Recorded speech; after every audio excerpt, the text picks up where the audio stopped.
Hello, my dear fellow pilots. How is everyone? Dear friends, how good are you in using aircraft trim? Do you use it often or seldom? What if you are not able to trim your aircraft properly? How bad things can get in case you fly an aircraft with an improper trim? Today's NTSB Aviation Accident Report lays the importance of using the aircraft trim in the right manner. Here is what happened in this accident. The location is a turf strip in Brodhead, Wisconsin. The pilot arrived here to attend the fly-in on the day the accident happened.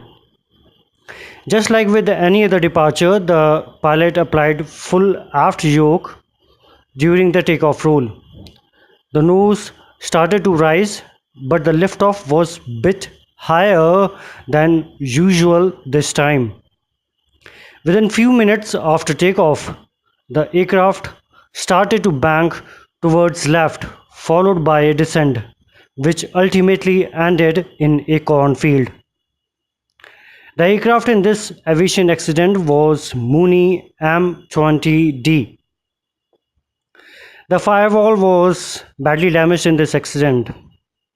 Explaining why things went wrong during the flight, the pilot put the blame on improper nose-up trim setting, which resulted in unusual high nose attitude soon after takeoff.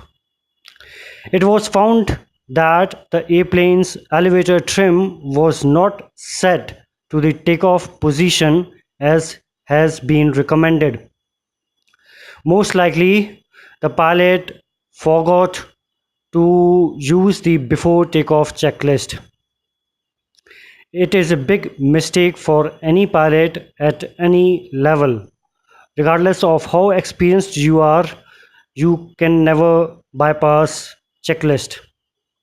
So, what was the probable cause of this accident?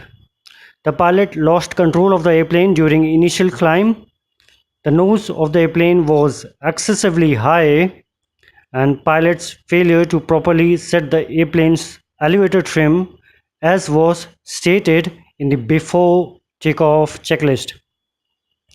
The NTSB identification for this accident report is CEN16CA383.